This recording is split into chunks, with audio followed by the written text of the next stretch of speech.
Ada satu teori sebelum masuk ke materi ini, judulnya teori itu namanya Three Sector Leaders, pemimpin tiga sektor.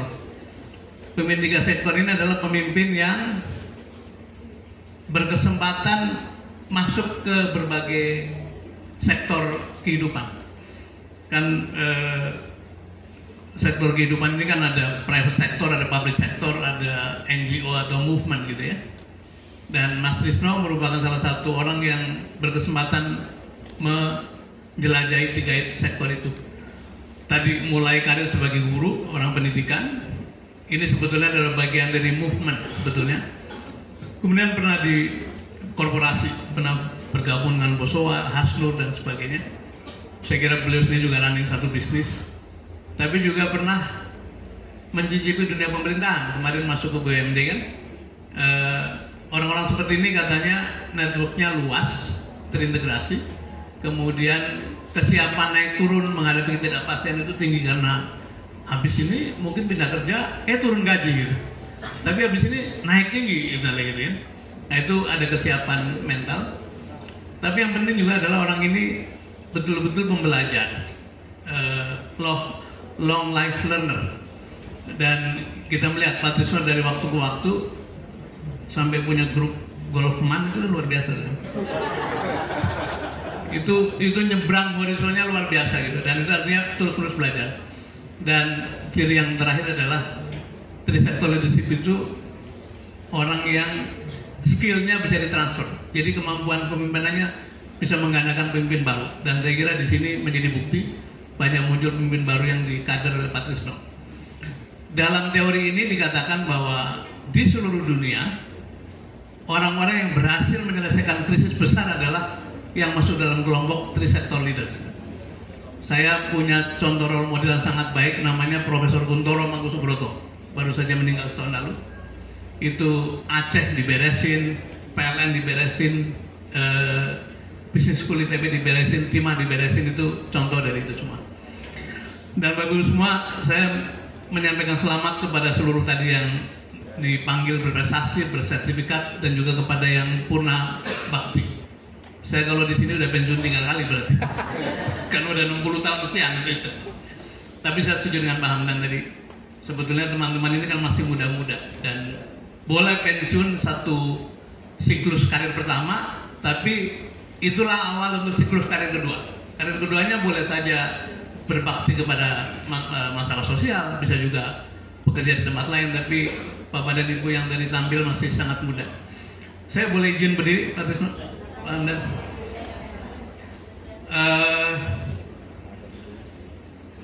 Ini katanya kan disiarkan YouTube, jadi saya mesti bicara pelan-pelan gitu. Bapak sekalian, saya memberi judul presentasi ini melengkapi yang disampaikan Prof. Hamdan tadi. Pendidik adalah pemimpin. Bukan karena saya sedang berdiri di antara para pendidik, tapi betul-betul ada sejarahnya, ada empiriknya, tapi juga ada basis ilmiahnya. Nah, itu yang mau saya sampaikan. Yuk kita mulai. Tadi Prof. Hamdan menjelaskan soal pergerakan Serikat Islam ya, tapi sebetulnya Serikat Islam itu salah satu dari bagaimana satu gerakan sosial, movement, bahkan politik, kemerdekaan itu diinisiasi oleh para pendidik sebetulnya. Serikat Islam saya kira cabang-cabangnya adalah penuh dengan sekolah-sekolah dan madrasah, begitu Prof. Bahkan punya beberapa universitas sebetulnya. Pak Hamdan juga pernah jadi rektor, atau masih jadi rektor barangkali. Kemudian Budi Utomo juga didirikan oleh pendidik, antara lain Dr. Wahidin Sudaryosodo yang dikenal dengan Suwadi Suryaningrat. Muhammadiyah juga demikian, NU juga begitu, sampai pada Taman Siswa. Jadi hampir seluruh gerakan-gerakan awal kemerdekaan itu didorong oleh kaum pendidik.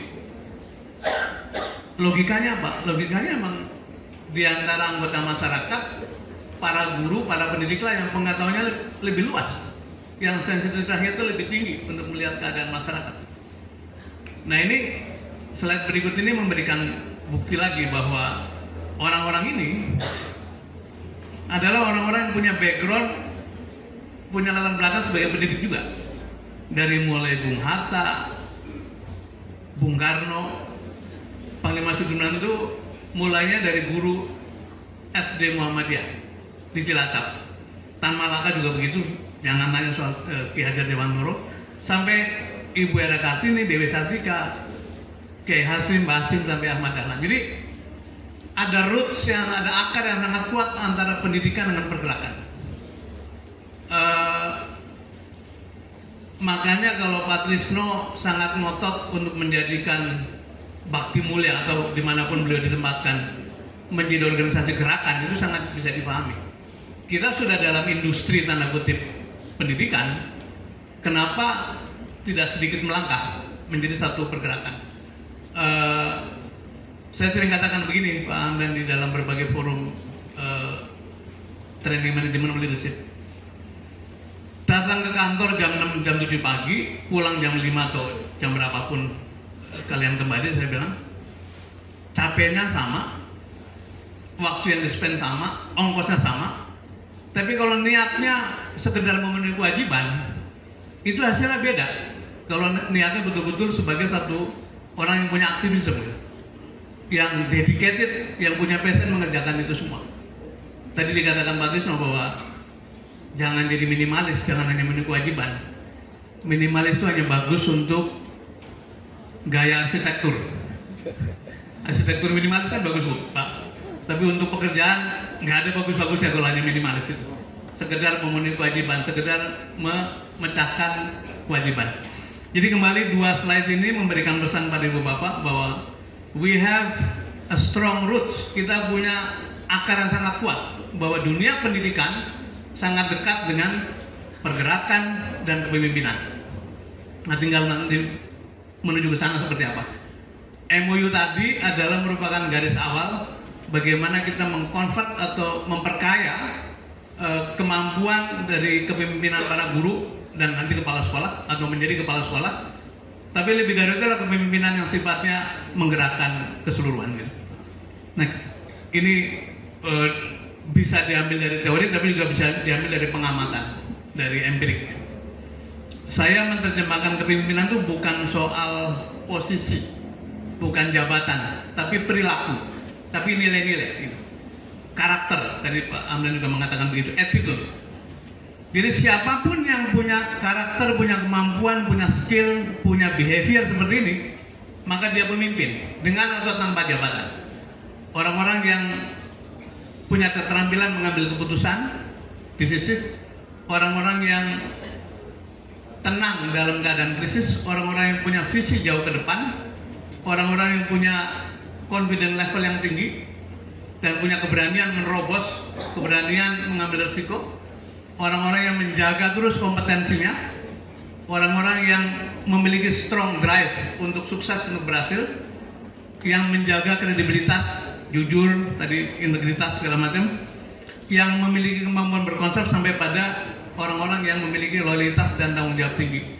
Ini adalah semua karakter pemimpin yang mungkin kalau kita serius dengan perkembangan sekolah maupun komunitas yang kita urus, ini harus kita jadikan list bagaimana kita membangun satu persatu. Doesn't matter, tidak penting apakah Bapak dan Ibu punya kedudukan formal atau tidak. Bayangkan kalau isi sekolah kita, organisasi kita isi orang-orang seperti ini, itu ibarat kereta yang panjang gerbongnya itu lokomotifnya banyak sekali. Tidak tergantung pada orang yang paling depan. Karena ini semua adalah unsur atau faktor-faktor yang mendorong perbaikan organisasi. Nah, dengan demikian dikatakan di sini bahwa, next slide, leadership is not about position, tetapi soal karakter. Bukan soal kedudukan yang satu, tapi soal sikap dan perilaku. Bukan kekuasaan. Kekuasaan itu bisa datang dan pergi. Kami ini oleh Pak Trisno tadi kan disebut orang-orang yang penting pada zaman Jokowi. Sekarang laskar tak berguna katanya. Secara kekuasaan. Gitu. Tapi Pak Hamdan tadi disebut oleh Pak Trisno bahwa beliau lawyer paling bernilai. Saya nggak mau sebut mahal, nggak enak. Di mana-mana digunakan, dan beliau masih menjalankan fungsi kepemimpinannya melalui skill, melalui attitude, melalui kontribusinya pada masyarakat, dan diikuti karena pengaruhnya, bukan karena punya kedudukan. Orang ikut bukan karena takut dan patuh, tapi karena respect dan hormat. Kemudian yang diikuti adalah bukan instruksi atau tekanan, tapi karisma dan kompetensinya. Orang datang ke Pangdam dikasih nasihat, nggak mungkin mengelak gitu. Bukan karena beliau Mahkamah Agung tidak atau Mahkamah Konstitusi, tapi karena punya kompetensi, punya wisdom yang memang mesti diikuti. Begitupun dokter, begitupun guru-guru segala macam. Sampai akhirnya sumber kekuatannya bukan pada posisi atau warisan, tapi pada kekuatan personal. Nah, ini yang akan saya jelaskan pada slide berikutnya. Nah, untuk menjadi pemimpin efektif, Ibu dan Bapak, di antara kita punya ini semua. Kata seorang ahli pedagogi itu, belajar dengan orang dewasa sebetulnya seperti prasmanan. Menunya sudah tersedia, ada di badan kita, kadang-kadang tinggal memberi judul gitu. Nah, kita ini punya semua, tapi nanti pada waktu kita mulai training batch pertama, kedua, ketiga, ini akan kita ulang terus supaya makin menjadi kesadaran kita bersama. Seorang pemimpin yang efektif katanya harus punya 3 skill. Skill pertama namanya technical skill. Kalau guru ya, technical skillnya mengajar, nyusun kurikulum, mengendalikan anak-anak. Kalau akuntan, saya dulu kan jadi auditor, ya mengaudit, nyusun laporan keuangan, meriksa pajak. Kalau lawyer, ngelihat legal drafting, bagaimana melakukan pembelaan, itu technical skill. Yang kedua, yang di tengah namanya human relation skill atau soft skill. Leadership, komunikasi, memimpin rapat, mengelola tim, menjadi anak buah. Menjadi anak buah itu perlu skill. Jadi yang sering kita pelajari kadang-kadang leadership, tapi followership lupa dipelajari. Padahal katanya siapapun yang ingin menjadi good leader, dia harus menjadi good follower. Nah, itu nanti seperti kelindan pompa itu, Pak Trisno. Follower, leader itu berganti-ganti gitu. Nah, yang ketiga namanya conceptual skill. Kalian berkonsep. Meskipun Pak Trisno di sini dulu sekolahnya adalah sekolah guru agama atau IAIN, beliau sekarang ini lebih memikirkan bagaimana pengembangan sekolah, bagaimana 100 miliar tercapai pada tahun depan gitu ya, bagaimana gedung-gedung nambah, bagaimana impact pada masyarakat. Itu namanya conceptual skill, berkonsep gitu. Kalau kita serius menyiapkan leadership skill kita, maka tiga-tiganya mesti dilengkapi secara bertahap. Begitu Bapak dan Ibu Kepala Sekolah, betul harus tetap memiliki keterampilan ngajari anak-anak karena dia akan membetulkan guru-guru yang kurang pas kan. Tapi konsep pengembangan sekolah mesti punya gitu ya. Betul deputi keuangan barangkali dulu asalnya barangkali guru juga. Tapi ketika jadi deputi keuangan, gimana caranya cash flow itu baik-baik saja? Bagaimana ngatur investasi supaya naruhnya di bank itu di tempat-tempat tertentu bisa aman dan sebagainya. Bapak Ibu sekalian, kalau kita lihat slide ini maka ada gradasi bobot dari tiap-tiap level. Ya. Jadi kalau kita masih di first line management di level bawah, level supervisor, itu bobotnya lebih banyak di technical skill yang kita perlukan. Tapi makin ke tengah, itu perimbangan antara technical dan konseptual makin tinggi, makin sama. Makin tinggi kita posisinya, maka konseptual skill yang menjadi tekanan utama. Saya akuntan, saya pernah kerja di perusahaan energi, tapi begitu jadi Menteri SDM, saya bicaranya energi policy, bicaranya mengenai dampak energi kepada perekonomian. Pak Mari Muhammad almarhum akuntan, begitu jadi Menteri Keuangan, dia bicaranya fiskal keseluruhan. Ini juga akan kita lalui bersama-sama, gitu ya. Tapi yang di tengah, human relation skill itu mau kita di bawah, di tengah, di atas, porsinya sama. Karena sebagai bawahan kita juga mesti punya atasan, mengelola atasan. Di tengah apalagi sebagai atasan mesti memotivasi pasukan. Ini skill yang kita perlukan. Yang berikutnya adalah sumber power. Kalau saya mengajar di kampus biasanya di sini saya nanti bertanya. Saya juga akan bertanya. Seolah-olah saya mengajar di sini. Semua pemimpin, Pak Hamdan ketika jadi pemimpin formal, Pak Trisno sekarang jadi pemimpin formal, Pak Musni menjadi rektor, punya dua sumber kekuatan Ibu dan Bapak. Yang pertama namanya position power. Itu datang dari legitimasi, SK, berita acara pemilihan, surat penugasan, itu legitimasi. Karena dia punya legitimasi, otomatis dia punya koneksi. Pak Trisno sangat kenal baik, sangat dipercaya oleh ketua yayasan sebagai ketua harian. Ketika saya menjadi menteri, sangat punya koneksi baik dengan para menteri, tapi juga dengan presiden.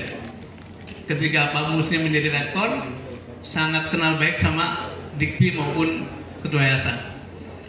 Sudah itu karena dia punya legitimasi, maka dia punya kemampuan menekan, coercive power.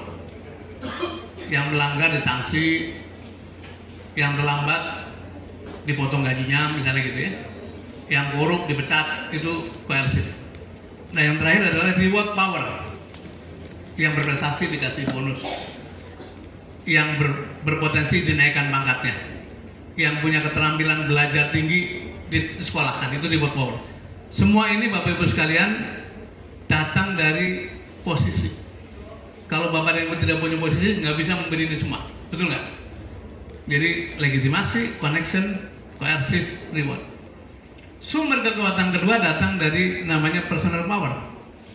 Datang dari diri sendiri. Apa itu sumbernya? Pengetahuan kita. Semakin luas pengetahuan kita, kita semakin punya pengaruh. Karena bicara apa saja nyambung. Tapi juga expertise. Seberapa ahli kita di bidang kita masing-masing. Dokter paling mahal itu bukan dokter paling tinggi jabatannya di rumah sakit, tapi paling ahli, kan begitu ya? Dan expertise. Kemudian reference itu mirip koneksi tapi lebih kepada informal relationship. Kalau orang nyebut Prof. Hamdan itu sekawasan komunitas hukum tahu betul kredibilitasnya. Jadi Ibu sudah menjelaskan, beliaulah yang membangun kembali marwah Mahkamah Konstitusi gitu ya. Reference, nama baik di mana-mana, dan yang terakhir adalah network, jaringan. Ini jaringan dibangun pelan-pelan dan melekat pada pribadi yang membangunnya. Gitu. Orang yang punya kekuatan personal, orang yang pengetahuannya luas, yang punya keahlian tinggi, yang punya referensi baik di mana-mana, punya nama baik, dan punya jaringan luas di mana-mana. Saya bertanya kepada Ibu dan Bapak, kepada diri sekalian, mana dari dua sumber ini yang dalam kontrol kita membangunnya? Personal power. Mudah sekali, personal power. Jadi, kalau Ibu dan Bapak mau jadi pemimpin betulan, nggak usah pikirin position. Itu akan datang pergi, naik turun. Itu di luar kontrol kita. Kita serius membangun personal power. Bangun pengetahuan, bangun expertise, bangun jaringan, bangun referensi. Itulah yang membuat orang seperti ketua harian kita ini, ketua pelaksana kita itu mau ngurus Hastur, mau ngurus Bosowa, mau ngurus pasar segala macam tetap berjalan. Nah karena itu muncul istilah, ini tema diskusi kita, intrinsic leadership. Leadership berbasis value dan attitude, bukan pada posisi. Menurut saya yang harus kita terus bangun adalah bagian ini. Dengan begitu setiap individu siap untuk ditugaskan kemanapun, bahkan siap untuk naik turun, siap untuk bergeser, siap untuk tidak dapat posisi tapi tetap memberikan pengaruh pada lingkungan. Dan saya kira dalam struktur yang sangat baik ini, teman-teman yang berprestasi akan selalu mendapat kesempatan untuk masuk dalam posisi tertentu. Dan saya dalam perjalanan hidup 62 tahun ini, sejak mulai berkarir di BPKP, menempatkan posisi sebagai pengungkit saja, Bapak Ibu. Jadi bukan yang utama. Ya, saya adalah ajun akuntan, adalah lulusan sekolah bisnis. Kalau dikasih kesempatan jadi menteri, mungkin sedikit lebih kuat, tapi sedikit saja. Kalau menteri hilang, ya sedikit hilang. Yang hilang sedikit aja gitu. Kan gitu kan? Kalau personal power kita kuat gitu. Mau jadi dirut pindad boleh, habis itu nggak apa-apa juga gitu. Nah itu yang membuat orang-orang tertentu itu yang kemanapun dia berada seperti baterai alkali gitu ya, hidup terus kagak ada matinya, karena basisnya adalah personal power. Nah kita mau ngajak teman-teman semua, Bapak Ibu Guru membangun ini pelan-pelan nanti sama-sama. Next, 2-3 slide lagi. Ini kita lewatkan saja. Sedikit ingin menyinggung soal aspek makro. Tadi Pak Hamdan sudah memberikan satu gambaran sangat serius keadaan kita. Tapi kalau boleh dikelompokkan dengan sederhana, mungkin tidak mewakili semuanya. Kita punya 5 atau 4 tantangan besar. Pertama, semua orang bicara korupsi. Ini nanti kaitannya dengan peran pendidikan. Ada kesenjangan yang luar biasa dalam soal ekonomi, politik yang semakin hari makin merusak suasana. Seorang Hamdan Zulfah pun sampai harus mengatasi konflik partai, konflik ormas yang itu disebabkan oleh suasana politik.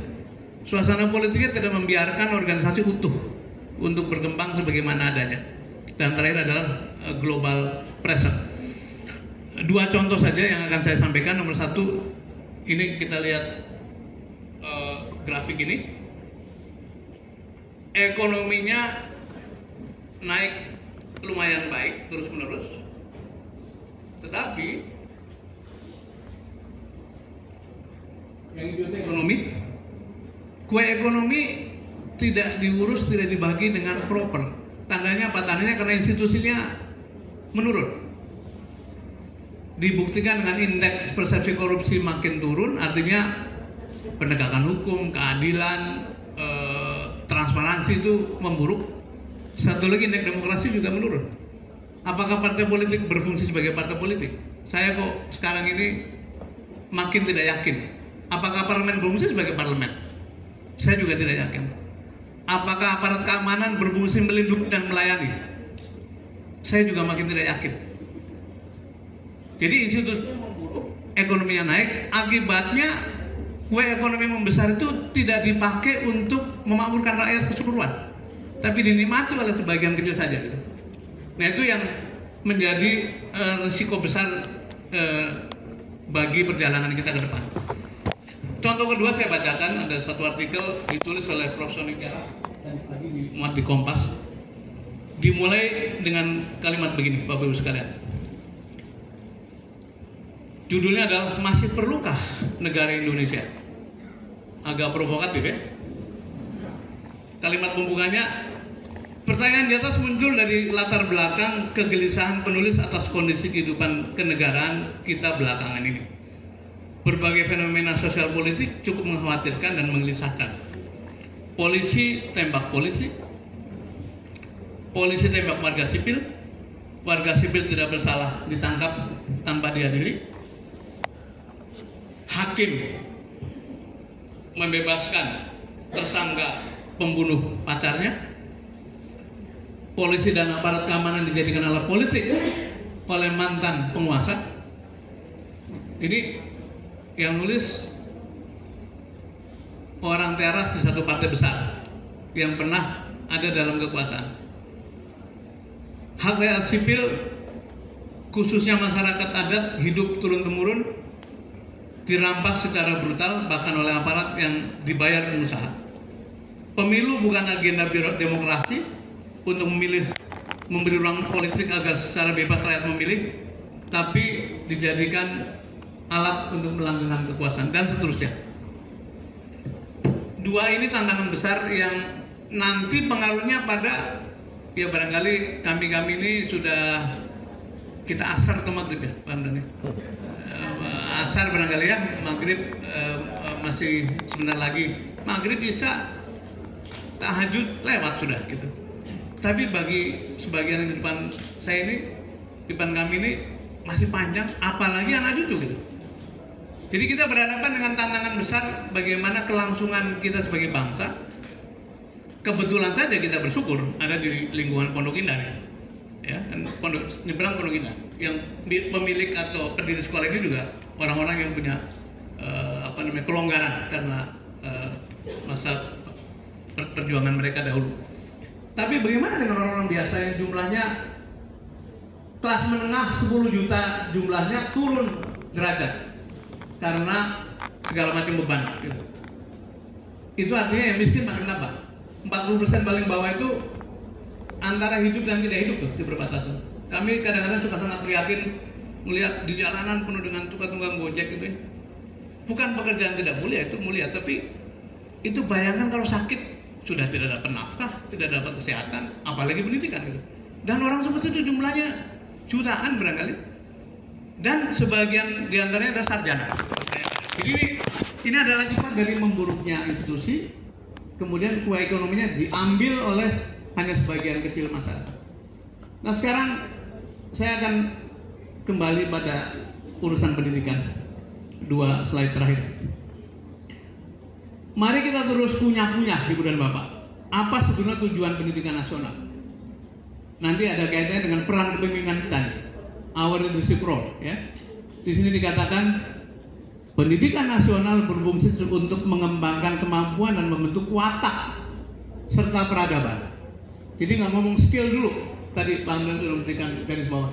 Skill itu bisa dilatih belakangan, bisa dipinjam, bisa dibeli. Tapi watak dan peradaban itu benar-benar merupakan produk, merupakan tujuan, merupakan misi dari pendidikan yang bermartabat dalam rangka mencerdaskan kehidupan bangsa, kemudian bertujuan mengembangkan potensi peserta didik agar menjadi manusia yang pertama beriman, bertakwa kepada Tuhan Maha Esa, berakhlak mulia, terus moral-moral yang tinggi terus, sehat, baru berilmu, cakap, kreatif, mandiri dan sebagainya. Jadi kalau boleh memberikan titipan kepada Bapak dan Ibu guru, PR kita yang besar itu membangun watak, membangun martabat, membangun akhlak. Skillnya itu nanti menyusul, terutama di dalam lingkungan sekolah yang memang levelnya level membentuk akhlak itu. Kan di sini ada TK ya, ada SD, ada SMP. Itu adalah pendidikan dasar di mana anak-anak dibekali itu. Nah karena itu kalau kita mengacu pada slide pertama bahwa penggerak adalah pendidik adalah penggerak, kita ini punya peran besar untuk membentuk generasi muda yang luar biasa tantangannya ke depan. Dihadapkan pada tantangan seperti itu. Nah, karena itu ujung dari cerita ini adalah mari kita lengkapi kemampuan mengajar kita, kemampuan pedagogi kita, metodologi kita dengan pemahaman, penghayatan, kemampuan sebagai pemimpin. Karena akan berbeda caranya mengajar dengan sekedar menunaikan kewajiban dengan punya misi sebagai pemimpin. Ini yang mau kita sampaikan dalam forum ini sebagai pelengkap dari yang disampaikan Pak Hamdan. Yang terakhir, boleh slide terakhir saja. Terus akhirnya adalah sebagai guru, sebagai kepala sekolah, sebagai pemimpin, sebagai penyelenggara pendidikan, what matters adalah credibility. Kredibilitas kita sangat penting dan itu dibangun dari integritas kita, dari kompetensi kita, dari keluasan pergaulan kita, intimacy.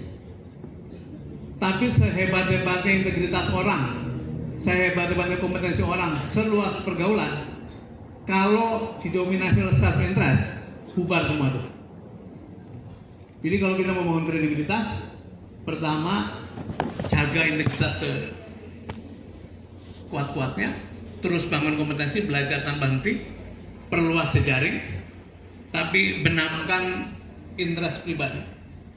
Baru kita akan menjadi pribadi yang kredibel. Dan insya Allah pemimpin itu